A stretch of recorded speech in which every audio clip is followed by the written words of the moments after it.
The following was recorded in front of a live studio audience at the Studio 21 Podcast Cafe. This is the United Podcast Network. The following program is closed captioned for the thinking impaired. By tomorrow, I will rule the world! You think he's gone? He's not gone. That's the whole point. He's never gone. Is this some radical new therapy? You see? Well, I must have not been paying attention when you were just talking to me. Do you think that you could read? You would think after all that I would be ready, right? You would think. Yeah, you would think. More attentively. There must have been something in all of that nothing that wasn't quite so easy to see. And I must have missed something. It would be so much more fun if we had that photo, but we just don't. I know I don't have it. And I know I have it because I actually showed it to somebody the other day. I just don't remember where I put it. The only one I know that I have is, like I said, the one from TMS. I guess the things that pass for affection ain't the same as they were before. There must have been something in all of that nothing that dropped me like a stone to the floor. And I must have missed something when you were just in the door. Oh, wow. Oh, I don't mind just a little. It's driving me out of my mind. So we've got a great fan of the show, Chrissy, right? Oh, yeah. Her name is Katie. Yeah. And she sent me a picture of her holding up a piece of paper that said podcast spelled PAWWWWWDCAST. Podcast. I like it. And that is the cutest thing I've ever seen in my That's life. pretty funny. We should have had Jeff do the Papa Paws, but he's on his second trip to the valley. Give him a break Right. today. Go easy on me. I'm going to try. It's not what I do, though. I don't know if you've seen my show. No, I have. It'll be fun. Let's get this shared, right? The whole, like, why not? We want people to idea. actually see the show. Yeah. Although I like it when our audio numbers are off.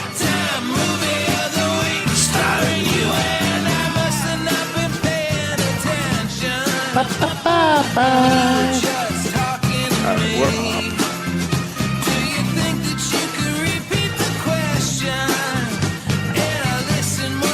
Ratings are through the roof. I appreciate you sending me those. Yeah? Viewership, listenership, everything's up, which is good. It's good for our advertisers anyway. All right, let's get that back to where that needs to be and where that needs to be. Let's start this show. What do you think? Let's get this show on the road. Do you think? All right. Hi, how you guys doing? My name's Tom Duggan here at the Paying Attention Podcast. Hi, atop Two Guys Smoke Shop at the Studio 21 Podcast Cafe. Missed me last week? I wish legally I could say something I'm not allowed to, but I can promise you that within the next 10 days or so, I will have a lot to say, and I will also have two very explosive breaking news stories about the topic that I'm not allowed to talk about, which is bizarre to me because I don't know what country I'm living in anymore. I thought I was living in the United States of America. I thought we had a First Amendment right. I thought we had a Second Amendment right, and I'm finding out very quickly that we probably don't have either one of those right now. But we will talk about that at a different time. The Valley Patriot is on the streets. The April edition is out, and our lead story, Abuse of Power, is about a subject we talked about a couple of weeks ago with Haverhill School Committeeman Scott Wood, who ran for mayor of the city of Haverhill, and because he ran against the diversity, equity, inclusion crowd, they have decided to turn every lever of power of government against this guy and try and screw him. So they had an illegal meeting about 6 months ago of the city council to condemn him during the campaign and actually engage in election interference. The Valley Patriot filed an open meeting law complaint with the Attorney General's office, and the Attorney General's office spanked them. But it was really kind of a spanking on the wrist because nothing really happened. Well, because nothing really happened, they did it again. And the Haverhill School Committee now has held an illegal meeting where they decided to change all of the rules and policies and procedures so they could throw Scott Wood off the Whittier Tech School Committee. Because it's not bad enough that he left the school committee and he lost the mayor's race. It's not bad enough that the mayor has retaliated against him as a Haverhill police officer and didn't legally fire him, just ordered the chief not to give him a shift so that he can't complain to civil service that he was illegally fired and file a lawsuit, which he's doing anyway. All of that wasn't enough. Now they're trying to get this guy off the Whittier Tech School Committee. And so they held an illegal meeting to get him off the Whittier Tech Committee. And they changed their policies in violation of their own policies. And in that illegal meeting, decided to take him off the school committee while his term was not up. And then sent him a letter telling him that he was being terminated from the committee, even though his term wasn't up. And then publicly posted his job, even though his term wasn't up. So the Valley Patriot, myself, as the representative of the Valley Patriot, filed another open meeting law complaint with the Secretary of State's office and the Attorney General's office. And tomorrow night, tonight, it's Thursday. If you're watching tonight, it's April 11th. The Haverhill School Committee is going to publicly discuss their violation of the open meeting law, which they did violate, and they are going to be found to have violated. And this time we're asking for a $1,000 fee for each one of them, because last time they didn't get anything, and they've done it again. And Melinda Barrett specifically, who served on the city council last time they did this, and now as chairman of the school committee as mayor, has done it again. And so since that time, within 24 to 48 hours of me filing my complaint with the Attorney General's office, Haverhill Mayor Melinda Barrett sent Scott Wood another letter as mayor saying that the first letter that he received, that was a mistake. Pay no attention to that first thing that we did that was illegal. That was totally a mistake. We didn't really mean to do that, even though we had an illegal meeting to do it, even though we stated publicly what our intention was when we did it. That was really just kind of a mistake. And so now this is kind of like the Nixon thing. The cover-up is worse than the crime. And so I don't know what the process was that she followed in order to send that letter. I don't know if that was discussed illegally behind closed doors again with members of the school committee before she sent that letter, but we will be filing more complaints. And if you watch the Haverhill School Committee meeting tonight, which I will be podcasting live, you will see them they put it at the very end of the meeting, so fewer people will be watching, but I promise you, I will be watching. I will be watching, I will be podcasting it, I will be downloading it, I will be cutting that section out of the meeting, and I will be posting it as a standalone video so people don't have to wait through a 2-hour meeting to hear them pretend they didn't have an illegal secret meeting of the Haverhill School Committee. On another note, Scott Wood, while all this is going on, who's still on the Whittier Tech School Committee, last night was elected president of the Whittier Tech School Committee. So apparently the members of the Whittier Tech School Committee want no part of all the illegal activity that Mayor Melinda Barrett and I'm sorry, I forgot to mention his name, Paul Magliacchetti, who we will be talking about a lot on future shows, because I've really just kind of had it with his trying to play both sides and pretending to be a nice guy while he's violating the law. And, I've had numerous complaints come into my office over the years about him. Always thought he was a nice guy. I've always liked him. We've gotten along very well. But I can tell you that I've had enough of his shenanigans, pretending to be a nice guy while he's screwing people and breaking the law to do it. And as an attorney, that's very, very, very disappointing for me to have to report. So that's the Haverhill situation. I also want to update you on the Ron Tony Giordano situation in Salisbury. Ron Tony Giordano is the guy that Lisa Pearson, the planning director, called a registered sex offender to keep him off the planning board when he's not a registered sex offender. So just imagine calling somebody a pedophile, calling somebody a registered sex offender when they're not a registered sex offender. So he's got like a multi-gazillion-dollar lawsuit against her and the town. And my understanding is that the lawsuit against the town in state court has been dismissed because somehow they have immunity, and I don't understand that. I'm still trying to digest it. However, he still has remedy in federal court, which I recommend that he do. I've spoken to Andy LaCourse, his lawyer, and recommended to Andy that they file in federal court. And the judge, in his ruling, hinted that the lawsuit that Ron Tony Giordano should be filing should be against Lisa Pearson herself. And I have also suggested to him and Andy LaCourse that they do that and immediately attach all of her properties in Salisbury. So we will be updating you on that. All right, in the studio with me today, my guest, Jeff Driscoll. You've heard me talk about him a little bit on previous shows. When we first met Jeff about a year and a half, 2 years ago, maybe? That's about right. About 2 years ago, we met Jeff. He was addicted. He was on the streets. And he was living in a tent in Lawrence, of all places, like why anybody would be in a tent. I get being in a tent. I just don't get being in a tent in Lawrence. It's just so not safe. No. And somebody came over to me at TMF. That's the group that does the family dinners for the homeless on Wednesday nights. Shout out to all my TMF kids out there. Someone came over to me and said, hey, we just talked to a guy in the food line who says he's a veteran.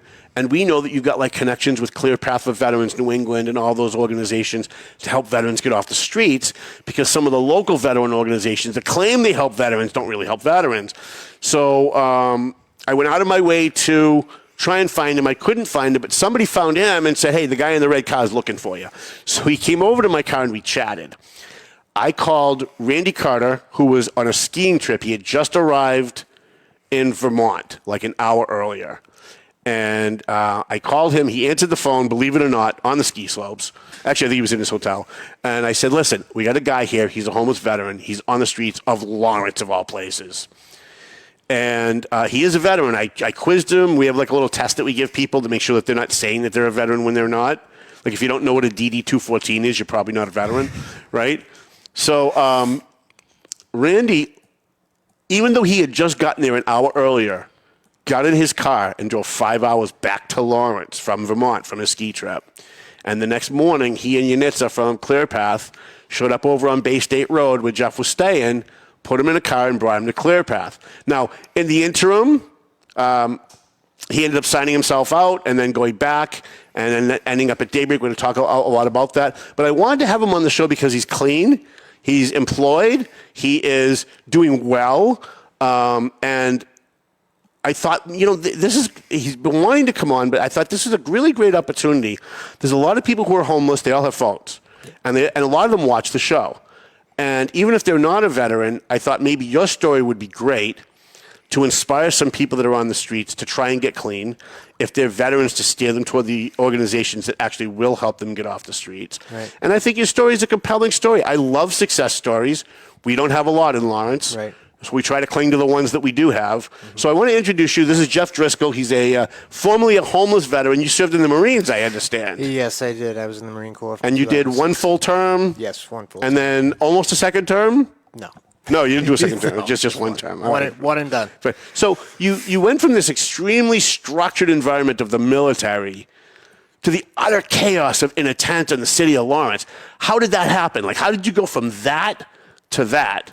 Because that just seems like an impossible path to go to. Right. And, it's crazy because it doesn't happen overnight. I was, at the time when I got out of the Marine Corps, I was drinking, and I was, I think I was doing heroin at that point still. But yeah, I mean, all of a sudden family, trying to love me from a distance because, they don't want to enable me anymore. And other behaviors that come along with that addiction, right? Exactly. Lying, cheating, stealing, things that I would never do, way out of character for me, like as a sober person. Mm-hmm. My parents taught me right from wrong.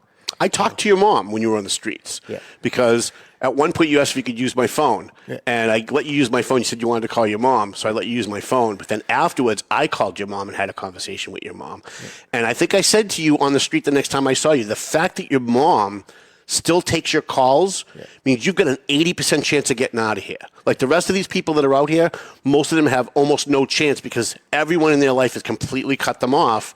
And we've seen very few success stories that we've seen. Most of them entailed having somebody in their family keeping tabs on them, taking their calls, and still showing that they cared. Yeah. And so kudos to your mom, because after everything you put your family through, not to put you down, but after everything that you did, she still took your call. She still loved you. Yeah. She still wanted to make sure that there was a connection there. Yeah. And maybe you could correct me if I'm wrong. I think that was a huge part of you getting clean. Oh, absolutely. It was definitely a huge part of me getting clean. I mean, my father was very much involved in that as well. I usually would call my mother because sometimes he just doesn't have his phone on him. He's terrible with his phone. Right. So, Can you just pull this a little closer? Yeah, there you go. Is that better? Yeah. All right. Yeah, no, so I would call her, but they wouldn't hear from me for weeks, sometimes even months, and I felt horrible, but at the same time, it was like I was so, I was a zombie. I had no feelings. I was numb. It's a vicious cycle. You're homeless. You're miserable. You don't want to feel that way. So, I would continue to use, and then, the drugs wear off. The problem is still there, and it's just a cycle that it's very hard to break. And being out there in a tent in Lawrence, it's very easy, to get what you need to get. Right. It's readily available, and and it's cheap. That's the other problem. It's very cheap. Yeah. So cheaper than anywhere else because in Lawrence is where it gets made and packaged. Right, we know the law of economics. Things are cheaper where they're made. Right. Yeah. And there were drug dealers that would actually make the rounds of all the tents, from what I understand. I try to stay away from that part of it because we just want to feed people. Right. But I understand that there are drug dealers that actually make the rounds of the tents to feed the addiction of the people, their customers. Right. Right. Which then it makes it harder if you're on the streets and you're trying to get clean without going to a program, without checking yourself in somewhere. Right. That makes it almost impossible, even if you want to stay clean. Yeah, I mean, especially if you're getting drugs thrown at you and you need them because you're physically addicted as well as mentally, it's going to be hard to get away from. Walk me through the addiction. So once you're high, you get high. Once your high wears off, how much time is there between the time that your high wears off? And I'm sure it's probably a little different for everybody, but just basic. I want the people at home who don't understand addiction to kind of get their head around it. Right. How long in between? So, like, say you wake up in the morning, you're in a tent. It's 7 o'clock in the morning. You've got drugs on you. You shoot up. You get high. How long does that high last usually? A couple hours, maybe. Okay, if you're lucky. So that's a couple hours. You're feeling okay. You're not feeling sick. Right. Now then, it wears off after a couple of hours. How long again before you start jonesing before you physically start needing another dose, before you start needing to shoot up again? Probably by like the end of the day. Okay. For me, anyway. Okay. And it varies. There's a lot of different variables as far as what you're doing, how your body is, metabolism. How much sleep you've had, how much nourishment you've had, right? Exactly. Sure. So now in between, right? What do you do? So you're not going to a job. You're not living in an apartment. You're in a tent, right? You're living. What do you do for your day? Like, how do you get by on the streets of Lawrence, no less? Very, very dangerous places where you guys had your tents. I mean, that literally has to be like one of the two most dangerous neighborhoods in the city of Lawrence, which says a lot. So what do you do? What are you doing for your day? I mean, to feed my addiction, things I'm not proud of, stealing, mainly. So you're spending your time trying to get money for your next fix. Exactly. That's. I didn't expect that answer. Yeah, that's the day, and then when you've had enough, once I had enough, finally, I made some calls and some people were there to help me. Thank God. Let me ask you a side question. Sure. Every homeless person I know has a phone. How do you have a phone when you don't have any money for food? Like, how does that work? Did the government give homeless people free phones? Yeah. And just give you unlimited minutes? Is that how it works? So I mean. I've always meant to ask this. Like, I've been doing homeless stuff now for 5 years, and I never asked this. So the Department of Transitional Assistance, they give phones to homeless. Wow. Yeah. So I mean, sometimes it costs a very small fee, but typically it is free. Wow. So the government's really enabling this, because if the homeless people didn't have phones, they couldn't call their drug dealers to get the drugs that they're trying to get off of. Right? Am I wrong about that? No, you're absolutely right. right. All right. Okay. So you get up in the morning, you get high, then you spend the majority of your day trying to raise money for your next high. Right. And then once you do that, you go to bed, or do you now do that again because you're going to need it in the morning? I mean, it depends. Depending on how much I get, I might just hang out for the rest of the day and try to relax. Because in Lawrence, on the streets. In Lawrence, on the. How do you do that? Walk me through that process. Yeah, I know, right? It's crazy. I mean, listen, I was homeless in Lawrence before it was like this. Right. It was dangerous, but it wasn't like this. Yeah, no. So I can't even wrap my head around how you do that. Yeah, no, it's very dangerous. Yeah. If you fall asleep and if you're not in a tent, I mean, you're liable to get your sneakers taken off your feet. Wow. Yeah. So, stab shot. Now, you were beaten up a couple of times. I don't want to go through too much of that because I really do try to stay away from that criminality of what goes Right. on in the streets because we just want to feed people, give people blankets, right? Right. But there were a couple of times where you were physically accosted. You had to go to the hospital. We were worried about you. Yeah. We learned through the grapevine that you were at Lawrence General. Yeah. And then you got out. And very shortly after that, the people who beat you up the first time found you again. Yeah. And did it again. Did that contribute to you wanting to get off the streets? Or did that not even occur to you that, like, why am I even out here? no, that definitely contributed to me getting off the streets, 100%, you know. I got hit in the head hard enough, I guess, like it was a wake-up call, like time to go. And, I did what I had to do to basically make myself not welcome in that, group of people. Right. So that way I had to stay away. Right. And, I'm glad I did that because look where I am now. Right. How How did you now go from all of that to not doing all of that? How did you get out of that and get into a program where you were able to at least start the path to getting clean and getting your life back on track? Like, how did that transition happen? So- then we tried with Clear Path and it didn't work. Right. And we talked about why that didn't work for you because it just doesn't work for everybody, right? But something did work. So let's talk about what worked because there's people out there that want to know, like, how do I get clean? How do I Right. do this? So I was at the hospital. I was making calls to treatment centers. There was one in particular that I've heard good things about, Charles River Recovery in Weston. Okay. I gave them a call. They sent an Uber to bring me there. I walked in that treatment center with nothing but the clothes on my back. That is all I had. You didn't try to sneak anything in? No. All right. I- There are a lot of people do. They try to sneak Yeah. that last hit that they try and get before they get clean. Yeah, no, I had nothing. Right. And so you walked in there, and how long was that program? I was there for the detox is about a week, and then they have a step down program, clinical stabilization they call it, CSS. And how long did that take? It could be anywhere from a week to a month. So what's the process? Like, what do they do? You get in, right? First, they got to get you clean, right? They got to Right. get you off of whatever. And did they use chemicals to do that? Did they put you on methadone? Yeah, or- methadone or Suboxone, or if Okay. you're an alcoholic, it would be benzo. Okay. Yeah. And then when you go to the step down program, is it like a structured job training type thing? Like, how does it work? What is it? No, that it's they do? more like addiction education, giving yourself more time to have a clear head. Because I know for me, doing all that damage to myself, I needed time. I needed time and space away before I was back out in actual society. When you were a Marine, Yeah. everything was about your physical being. Yeah. Being healthy, being lifting weights, being strong, physically strong. Right. And you went from that to the most devastating thing you could do to your body, which is heroin, living on the streets, not eating right, not sleeping right, all the horrible things. And now you've recovered and you're back to in the middle somewhere, and hopefully closer to getting physically, like you were as a Marine. Do you worry about what you've done to your body? Do you have any side effects of things that happened to your body while you were out there that you now have to deal with? Yeah, no, I definitely have had health complications. Okay. One of them that I'm dealing with right now is high blood pressure. My blood pressure has been through the roof. Wow. And they're trying to figure out why.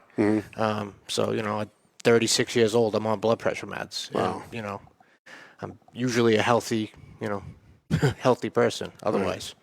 So there are people out there who are watching this. I know that there are people in the tents who watch this program, if not live, when they find it online because it Right. stays up, and they're thinking to themselves, "Yeah, but he did it, but I can't do it." Everybody thinks that, yeah, but he had the mom at home taking his calls. He had this. I don't have that. How do you encourage those people to make it a try anyway? How do you encourage those people, and can you encourage those people that they actually have a shot if they keep trying? They absolutely do have a shot. Everybody has a shot. You have a shot. As long as you're breathing, you have a shot. If you have nobody to call me. Okay. Call me. If you need somebody to talk to, I'll talk to anybody that's trying to get help. And you can find them on my Facebook page too. So if you Yeah, wanna- I've, people have done that for me. So Yeah. I'm more than willing to do it for other people. Right. And now, how are your mom and your dad reacting, having had their son go through the Marines and then going through that and now being clean again and back on a path to having a successful life. Right. You have an apartment, you have heat, right? You Right. have things that you haven't had in a long time, right? Vehicle, you get mail comes to your house. By the way, did you get the stack of mail? We have a stack of mail like this. I got to get it from Kevin. Okay, Kevin all right. has it. All right, that's good because a lot of the people that when you were out there, we were pushing hard to try and get you to get you clean, to get you to go for detox. Right. And there's a huge network on the Valley Patriot and for TMF. When you combine those two networks, it's unbelievable. Yeah. Like the numbers are crazy. I won't even go into them. And I remember Carrie calling me and saying, we've literally got like a whole bag of mail just for Jeff. Like we got a bag of mail for everybody. Yeah. And then an entire bag of mail just for Jeff. Yeah, it was at the House of Mercy, I think. Right, yeah, House of Mercy. And they do great work, by the way, at House of Mercy. Yes, they do. They really do. Yeah. So what are your parents thinking about of all this? Like now that you've gone through it all, and how do they treat you any differently? I definitely see some trust coming back. I mean, I have a good relationship with my parents. I'm thrilled, man. I'm glad you said that, man. I mean, once you've broken family trust like that, and you've gone through the road that you've gone, it's really hard to get that back. It is. And a lot of people think they'll never get it back. So hearing you have your parents giving some of that back and you earning it back, I mean, I think that inspires a lot of people at home. Absolutely. My parents, they've stuck by my side. I've definitely pissed them off, but I could hear that in Mom's voice when we chatted. But they stuck it out. Thank God. And I'm very grateful for that. Yeah. So do you have any advice for people that are going through this? People who think that really. We talk to them every day that people think that they have no hope, and some of us walk away and go, yeah, that guy's probably right. He probably has no hope. I mean, given what he's facing, he's doing it alone. He's got nobody taking his calls. He's got, been in and out of rehab 50 times and it hasn't worked. And now they're used to the cycle of failure. Right. What advice do you give to those people? Like, how do you get those people to understand that they can break that cycle of failure? Right. I mean, just keep trying. Just don't give up. Keep trying, because I don't know how many times I've been to treatment, detox. And it took what it took for me to get where I am now. What do you like to do? What are you doing for work? Like, what is it that you're kind of occupying your time with these days? Outside of work, I go to the gym a lot. So you're back in that regiment of being a Marine and getting your body. Back to, I could tell. Like when we first met, that's why I wanted to look for that picture. We had a picture of you the first day we found you on the street. Yeah. You looked like you were 60 pounds soaking wet. Your face was all sunken in.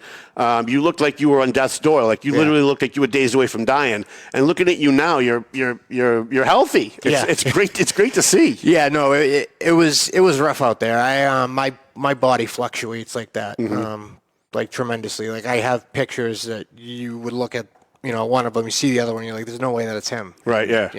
It's me. So. How much help was TMF? I always like to throw them a shout out because they do such incredible work for the people in the community. And I know that you weren't there a lot, but I did see you there a few times when we ran into each other. How important was that to you, knowing that at least once a week you had a family meal, like you had a real balanced meal, it's potatoes and meat and TMF is amazing. Yeah, I have nothing but good things to say about Michael, Nancy. They do tremendous work with the homeless. I'm forever grateful for them. They've always been there. Yeah. And you wanted to come back, right? Yeah. To try and help out. And my only recommendation is, we talked about this off the air. You might want to just wait a little bit, right? Because I don't want you getting triggered either. The people my sister went to rehab 5 times and failed 5 times. Yeah. And it wasn't until she found a faith-based rehab. Right. And that's what saved her. So it's something different for everybody, right? With you, it was the place in Weston. With my sister, it was Teen Challenge. Right. And then when she graduated Teen Challenge, she stayed there and lived there to help other people get through it. So she was not just there as a person recovering, but she stayed there to help other people, which kept her off the streets looking for more drugs and being re-triggered. But I believe that if she had come home again a 6th time after she graduated Teen Challenge that time, on her 6th time, I think she would have relapsed again, because it's the environment. You go back into that environment where it's readily available everywhere you look. Right. And it's hard when you start to Jones. Like, it's hard when you start to get those feelings, right? Yeah. I was driving up here. I saw the entering Lawrence sign, and I'm like, oh, here we go. You know, I mean, that not going to happen, but still, you know, it goes through your mind. Sure. And I think one of the things that Nancy and I were talking about this the other night, one of the things that we feel bad about, but there's nothing you can do about it, is, we deal with people at TMF. when they're at their lowest point. Yeah. And a lot of those people do get out of that and they do move on in life. And when they think of TMF, they think of the bad things, right? Because that was when they were at their lowest point in life. And they think of us, they think of their time with us as their worst time of their life. And it's not happy memories, even though we're trying to do good things, right? Right. And so I always feel bad about that. But I also always try very hard to reach out to people once they've succeeded, and because we don't have a lot of success stories. Right. You're one of them, and I can't thank you enough for wanting to come on the show and share your story with people, because I think a lot of times you get so many cliches, and you can speak to this, a lot of times you get so many cliches thrown at you. You can do it, just keep trying, and the people on the streets know that it's bullshit for them, right? And they don't believe it, and it just bounces off their brains because they're so sick of the cliches, they're so sick of keep trying. But I think if they hear personal stories and they see someone, and I'm sure that there are people watching this who knew you on the streets, who encountered you on the streets, positive or negatively, and are going to go, wow, that guy made it? Like, that's the guy that made it out of here? Yeah. If that guy can make it out of here, maybe we got a shot. Yeah. And that's one of the reasons I wanted you to come on. I feel so bad for some of these people. Their tents are being bulldozed. I wish I could say more, but because of the situation, I can't. They're being turned into police, and some of them have warrants, and I feel bad because they're not on a path that you followed. Right. And we would love for those people, no matter who they are, no matter what happened to them in life or what they've done in life, we'd love to at least have them be on the path to not be, because it's misery. It's hell out there. It is. It's hell. It's absolute misery. And, I'm coming up on about 6 months awesome. of sobriety. And thinking about going back to that right now, like, it makes me sick, but I understand it at the same time because, I've been doing it for so long. And you were on the streets for how long? About 2 years? Yeah. Okay. Yeah. That's off and on. That's a long time. That's a long time to be disconnected from society. Yeah. How hard was it once you got clean to get back into like being able to pay for like a phone bill and an electric bill and like being back on the grid, so to speak? Yeah. It took a minute because like when you're out there and you're homeless, like I can speak for myself personally. I didn't really feel like a human being anymore. People look at you differently, and it's just like it does something to you. And it's not anything good. Right. So, and yet how did you make that transition? Was that part of the step down program that you went through in Weston? Did they give you like temporary housing, like help you get a job? Did they give you job training? Like, what was that transition like? So I was there total for about 6 weeks. Okay. And then from there I went to Sober Living, which is where I am now. I was awarded a scholarship. I wrote an essay to the Sunrise Fund. Okay. They're great organization. They have helped me tremendously. They paid for the first month of Sober Living for me. Is that because you're a veteran or just because you did a good essay? I think maybe both. Okay. Yeah, I did pulled the veteran card. Yeah, you have to. Yeah, listen, when you need help. I used to never do it. Now I'm like, hey, listen. Right. Yeah. So, yeah, but they helped me, for the first month. I keep in touch with them to let them know like what's going on, where I'm at. Yeah. And I love that you keep in touch with me and Kevin, Nancy, everybody at TMF too, because there's a lot of people that once they do kind of move on with their life and they get better, they don't want to look back, right. And they don't want to reach back out because it just brings back bad memories of everything else. So I appreciate that you do, and you found me on Facebook, which is wonderful. And I often have strangers come up to me. I swear to God, this is true, and they'll say, "Hey, you're that Tom Duggan guy," and I'll say, "Yeah." "Hey, you talked about this homeless veteran guy that you were helping. Whatever happened with him?" Because people don't pay attention to every show you do and every paper you publish. They kind of they hear something and then later on they wonder. Right. And so there's a lot of people that you don't even know who are rooting for you. And I want you to know that. I want you to know that despite the fact that you should know that with all the physical mail that you're getting. Right. I still have random people come over to be like Salvatore's restaurant and go, "Hey, I was watching your podcast about a year ago. You're talking about a homeless vet named Jeff. I don't remember his last name, but like, whatever happened with him? Is he okay? Did he get off the streets?" And so there are a lot of people out there who don't even know you as a person, have never met you, but are rooting for you like fucking crazy, man. Seriously. Thank you. Excellent. All right, let's wrap this up, Chrissy. I appreciate you coming in today and being my fine producer. Let's roll up Mel. Let's thank our sponsors, which I should have done at the open of the show. But I'm a little off my game, as you can tell, with all this legal crap going on. Trust me when I tell you, the minute this gag order is lifted, I've got like 7 stories ready to go. And that's all I'm going to say. I want to thank our sponsors who have stuck with us through. This isn't our first lawsuit. You guys know that, right? I think this is number 7, I think. Was this 7 or 8? Something like that. But we've never lost, and that should tell you something. So we want to thank our sponsors who stick with us through everything. The Zany Pesci Law Office in Methuen, Zany Pesh Law Office, Zany Pesce, Pesh, is it Pescherino? What is it, Chris? Is Pesh?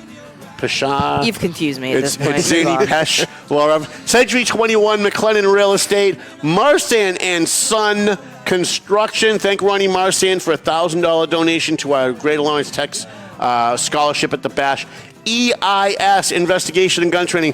Time Out Sports Bar, our new sponsor, Time Out Sports Bar in Haverhill. Tomo and Shake and Seafood, Clear Path for Veterans New England, Pleasant Valley Landscaping, and JG's Ice Cream and Free Shutout. Sounds like Melvin Taylor says you got to go home, so go home already. The views Thanks, and brother. opinions Thank expressed you. by the Appreciate hosts, guests, or callers of this program do not necessarily reflect the opinions of the Studio 21 Podcast Cafe, the United Podcast Network, its partners, or affiliates.